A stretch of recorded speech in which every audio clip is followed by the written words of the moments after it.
Good evening from Yummy B TV. Wishing you all well, sending plenty of love your way as usual. Now on a bitterly cold day coming from down here. I tried to travel twice. I'll have to leave it for a little bit more in a week until I'm fit enough to travel because the weather was absolutely rocking the bones today, right? So the purpose of this video is to enlighten you a little bit to some of the questions that you always ask me. Some of them I find quite mad questions, if you get what I mean. Some of them I find kind of funny as well with what people expect from people they've heard about without actually meeting them. But it all boils down to the same thing. All very, very dangerous men. Now, tonight, definitely 100% on Channel 5 Action is the world's most dangerous killers. First up in episode 1 is the United Kingdom, England's northeast from Middlesbrough, Gary Vinter. Now, we spoke about Gary Vinter a couple of times on Yummy B TV, right? But I forgot that I was in this program tonight. After all the stuff about the documentary, on the new documentary of Belmarsh, which is coming in the next couple of months. It was only a technical hitch, right? So part 2 tomorrow is just an old one. So yeah, watch it still because it's a good watch. But that one will be coming out as advertised on my community page. But I forgot that I did this one. I told you look, this last week, right, with Vinter. Now, the world's, they're talking the world's dangerous killers. So Vinter, do I believe that he falls into that category? Because there's many killers, serial killers and killers in the UK that I believe wouldn't fall into a 10-part episode of World's Dangerous Killers. They've got Gary Vinter in there for a reason. Now, I separate Gary Vinter. I'll give you my reasons why. From John Sweeney, people like that scumbag, Levi Belfield. I'm going to give you some jokes in a minute about him and Vinter. You asked me about Stephen Paul and Colin Island, right? Alleged gay killings, right? I'll break down the methods on that if I've got enough time in this video. It's not worth asking me about Stephen Marshall. Stephen Marshall, the jigsaw murderer. I don't put him in the category of these men I'm talking about now, right? Victor Castigator features in this as well. Rest in peace, my boy. Now look, I say I agree with the world's most dangerous killers in Gary Vinter. Not just because he was a threat to ladies that became apparent after his first life sentence, and the life sentence he's now serving, probably a whole life tariff or just underneath it, I can't remember, right? But Gary Vinter is a danger to everyone. The difference in those comparisons with Levi Belfield and John Sweeney is there's a purely and solely hatred for ladies. Their MO is the same on most of their crimes. I know there's probably some hidden stuff now. I believe that some of you was right with Belfield. I'm going to get to this in a minute now that I've got more information since I've been out. All right. But the reality is they're not in the same league in a prison setting from man to man as Gary Vinter. He is seriously dangerous. So I had a couple of confrontations with him during the first life sentence. I briefly saw him again during that when I was on a recall or something, right? He's a seriously imposing figure. Now, look, Gary Vinter, a bit background in case some of you have forgotten.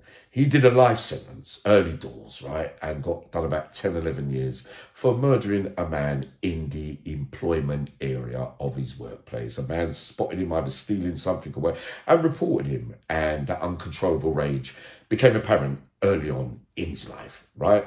Hard done by.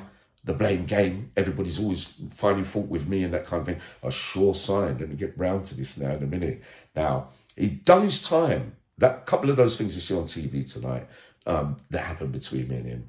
I was still ready. I don't believe I would have won a battle there, but I would have known what I would have had to do with a man like that. But what we find out with the parole boards as well, right? This is really interesting, and they're good questions asking me. I like those kind of questions because you can manipulate the parole board. Because if you keep your head down like Vinter did for those 10 years, he wanted to be angry. He wanted to fight me that day, but he didn't, did he? Because he knows he's got a parole hearing. He's got a pen pal, a lady friend, a lovely lady who believed what he was saying. He was just wanting to help him, if you get what I mean. And he goes in front of the parole board, the screws and the prison staff say, well, he's ticks all the boxes and all that. Yeah, you know, he's sentenced, life sentence, minimum term, 10, 11 years, that's nearly up now. And, you know what I mean, it'd be good to give him. So we can't blame the parole board for falling for that one. That's not what I'm saying in this video. No, they have fallen for many others. Don't get it twisted, right?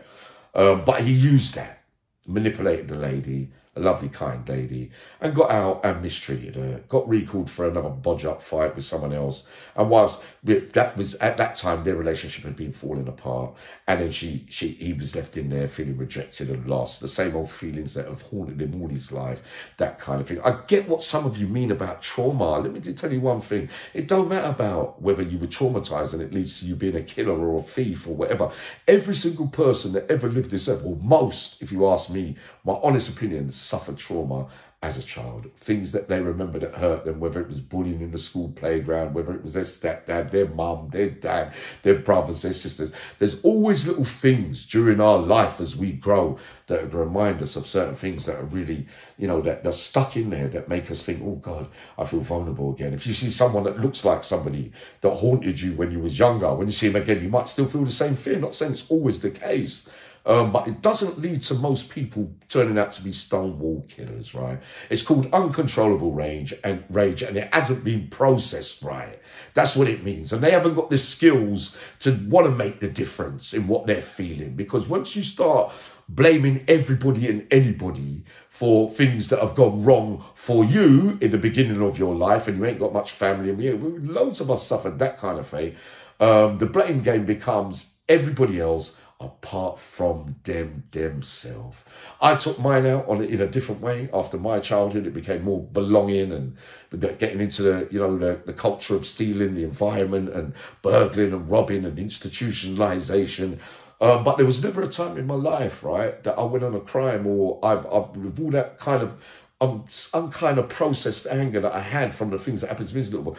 Every time I bumped into someone for the sake of money and that kind of stuff, apart from a prison environment, of course, I would never really think about going over the top and doing sadistic violence, right? So there has to be a method and some reasoning inside people that the psychologists are going to jump on me tonight. But I couldn't give a fucking toss, because you lot are sitting there with your little bookwork and things you've never really had the experience that a lot of us have had and felt it and understand what it really means. I get what you mean in layman's terms, and it's all very subjective when you join this one. These are similar facts and this and that. It could be because of that and because of that. Every individual is absolutely different, right? Many people have been traumatized when they're young and they don't go and do terrible things.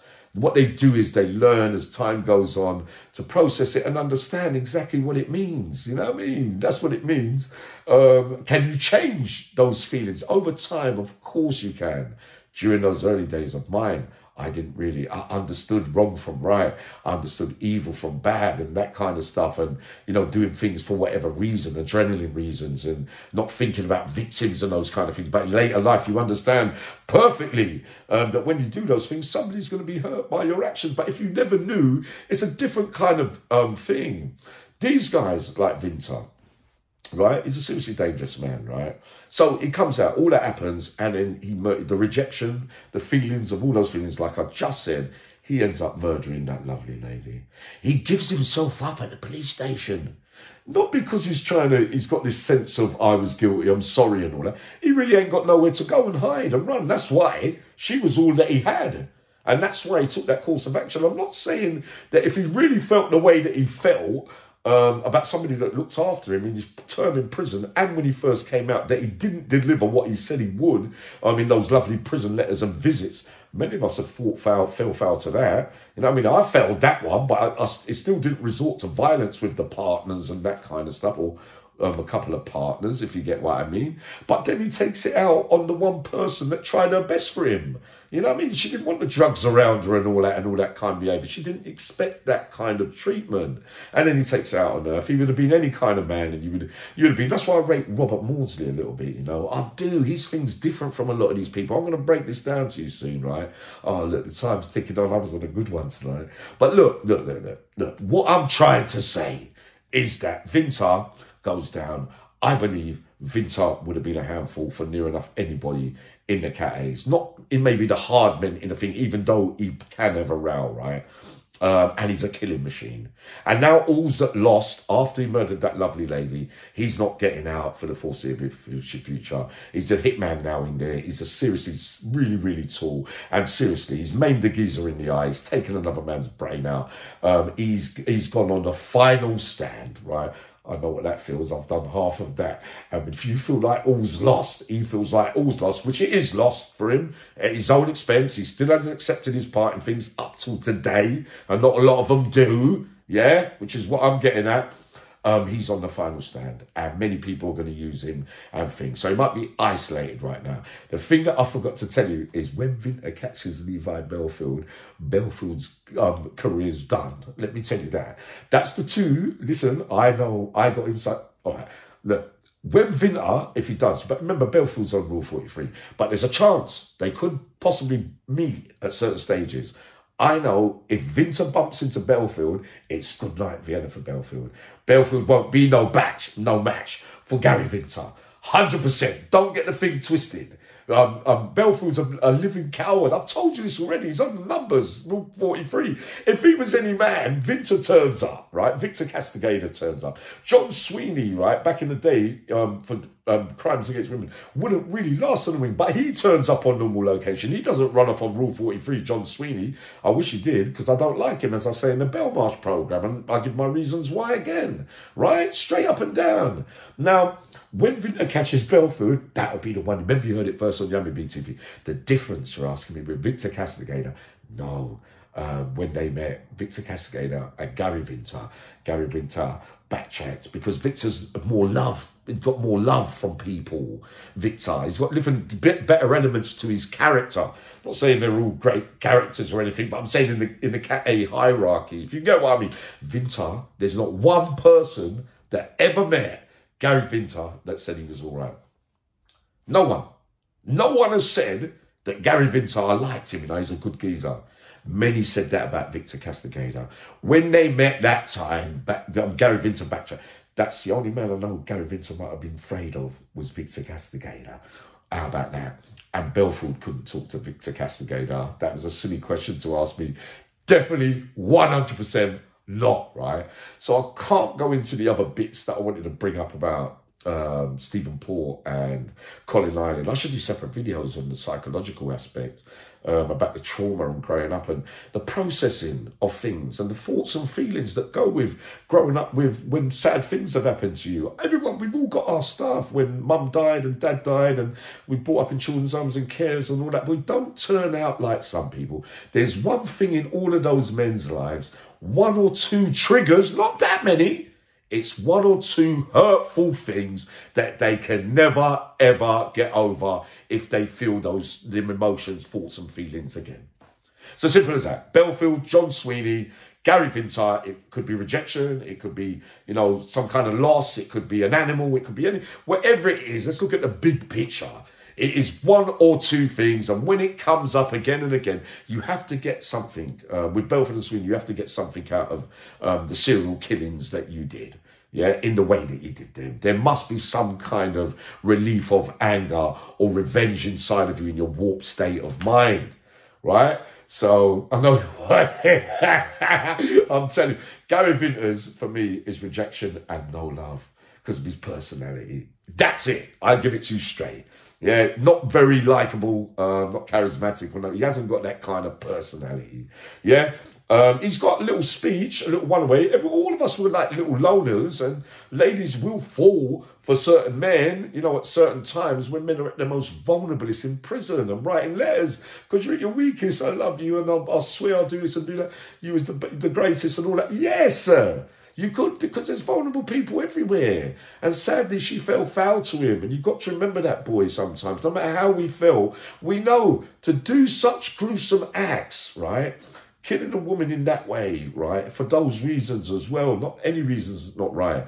But Bellfield, Sweeney and all the rest of them, the reasoning behind the gruesomeness, it's a lot to do, It's a lot to take someone's life with somebody you don't know, or people that haven't done anything to you, or people that have been good to you and have left you, and you want to, you know, now you want to mutilate them and that kind of stuff. It's a lot to do, mate. I'm saying it's very, very ugly. And that can only come from an ugly soul that can never be mended. And I believe that a lot of them got it wrong. Psychopaths, yes, in terminologies for certain things, but a lot of them got it wrong. Trust me, I believe that if you could never, ever process it, once you reach a certain age, things are not identified in a period of time. If you can't join the dots to change, you know what, all right, I can't take that solution because that would be being horrible, being evil to somebody. I could be angry and I could break the door and smash the window with my hands and all that and take out that frustration and anger. There's many ways to skin a cat, yeah? The reality is, once you can't join the dots and you don't want to take responsibility for your actions and you think you're in the right for what you're doing, then I say that you are criminally insane. All right, so I might come up live in a bit, don't rule me out yet, but I didn't want this video. I've got more to say, you know, but the psychology. All right, remind me in the morning. Loads of love. Good evening to you all. 9 o'clock tonight. 5 action. All right.